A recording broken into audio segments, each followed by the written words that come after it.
मुहासे, pimple, acne, ये सभी एक ही चीज़ें हैं। आप लोगों ने बहुत सारे लोगों के चेहरे पे, उनकी त्वचा पे ऐसे वाले लीजन्स देखे ही होंगे। तो चलिए जानते हैं आज दोस्तों हम मुहासों का इलाज हमारे क्लिनिक में या इन जनरल हमें कैसे करना चाहिए।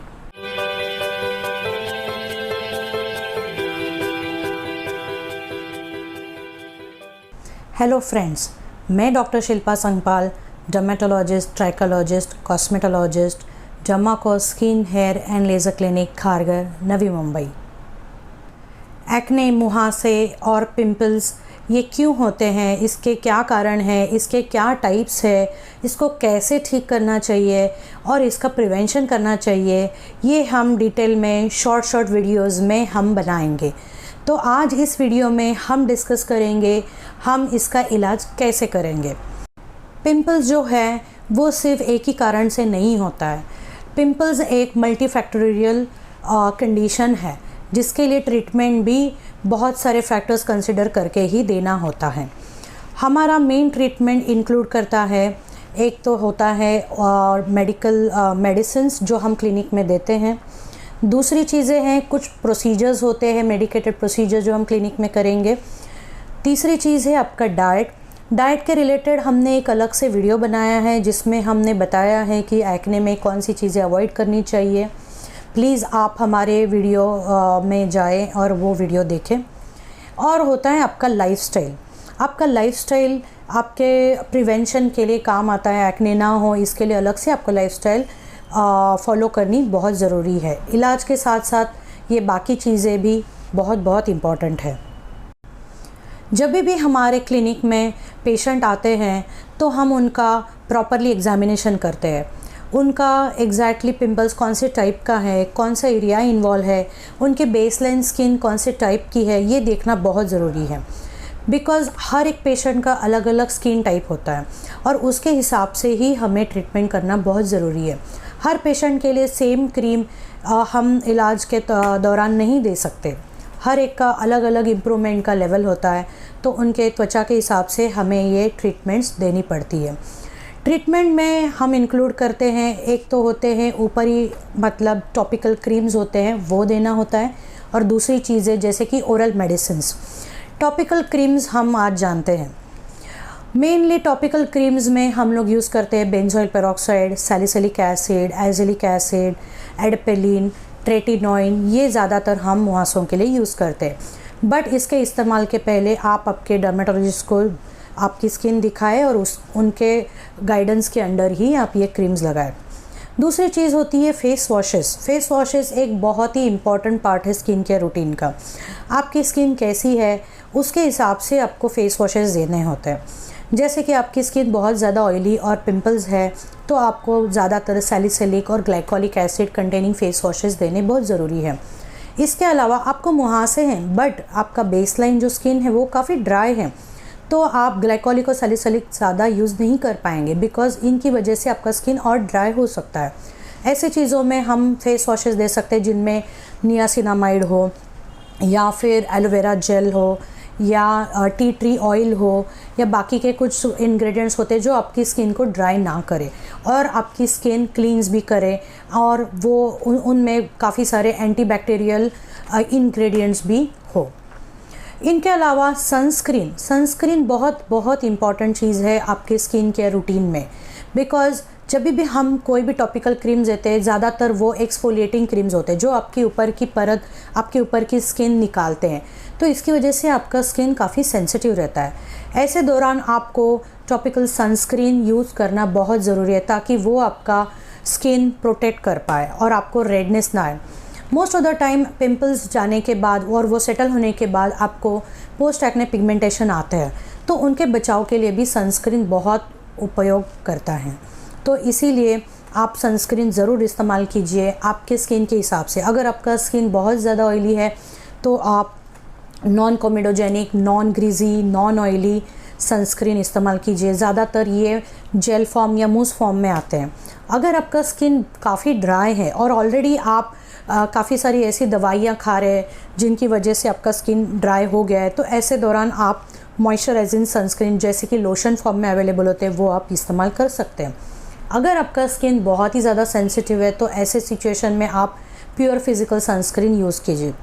अगर आप बाहर ना जा रहे हो और घर में ही हैं तो भी आपको सनस्क्रीन यूज़ करना उतना ही इम्पॉर्टेंट है।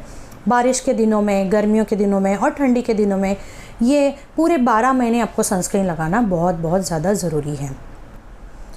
टॉपिकल क्रीम के अलावा हम काफ़ी सारे ओरल मेडिसिन्स भी प्रिस्क्राइब करते हैं, जैसे कि आपकी स्किन में काफ़ी सारा इन्फेक्टिव पिंपल्स हो या जैसे कि पस्चुलर और नोडुलर पिंपल्स हो, तो ऐसे सिचुएशन में हम आपको ओरल एंटीबायोटिक देते हैं। बट ये देने के पहले आपका कोई एलर्जिक हिस्ट्री है क्या, कोई भी एंटीबायोटिक के लिए आपको कभी पास्ट में कभी एलर्जी हुई है क्या, ये हमें रूल आउट करना बहुत ज़्यादा ज़रूरी है। फिर दूसरी चीज़ है ओरल रेटिनॉइड्स। ओरल रेटिनॉइड्स आपके चेहरे पे जो ज़्यादा ऑयल फॉर्म होता है उसको कम करने का ये कोशिश करता है, बट इस दौरान ये आपके पूरे बॉडी के काफ़ी सारे फ्लूइड्स भी ड्राई कर देता है। तो जो भी पेशेंट ओरल रेटिनॉइड्स पे होते हैं, ऐसे पेशेंट्स को हमें ज़्यादा पानी पीने की सलाह देनी पड़ती है। उनको टॉपिकल मॉइस्चराइज़र्स देने ज़रूरी है, उनको सनस्क्रीन लगाना बहुत कंपलसरी है। उनके आइज़ थोड़े से ड्राई हो सकते हैं, अगर बहुत ही ज़्यादा ड्राई होते हैं तो उन सब चीज़ों में हमें आर्टिफिशियल आई ड्रॉप्स भी देना बहुत ज़रूरी होता है।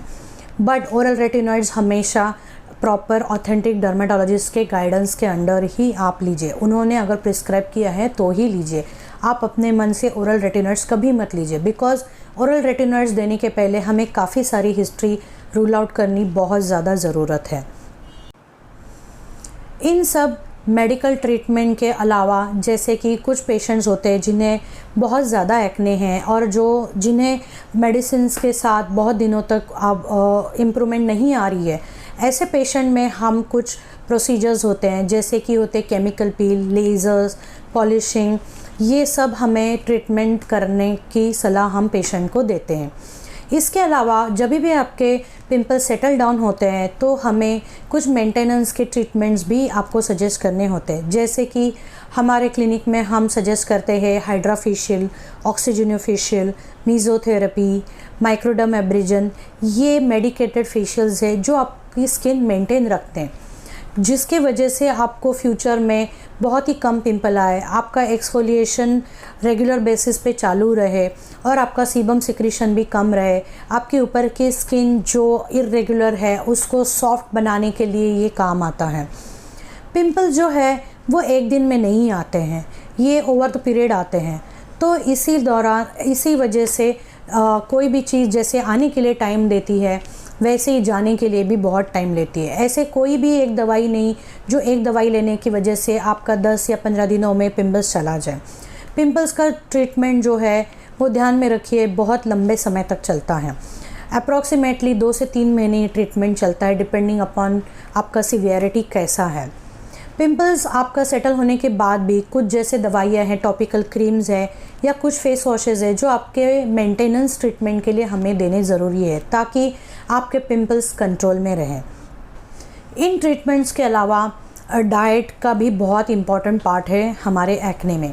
हमने एक अलग से वीडियो बनाया है, आप वो ज़रूर देखिए। ज़्यादातर जिन्हें पिंपल्स है उन्हें मीठा, मैदे के प्रोडक्ट्स और डेयरी प्रोडक्ट्स खाना हम मना करते हैं।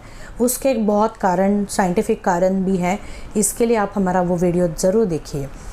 डाइट के अलावा आपका जो लाइफस्टाइल है, जैसे कि आपको आपके रूटीन में एक्सरसाइज है, स्ट्रेस लेवल आपका मेंटेन करना, आपका मेडिटेशन मेंटेन करना, पानी बहुत पीना, आप अगर बार बार आप डस्ट और पोल्यूशन में एक्सपोज होते हैं तो आपको फेस वॉश रेगुलरली करना, ये बहुत ज़्यादा ज़रूरी होता है।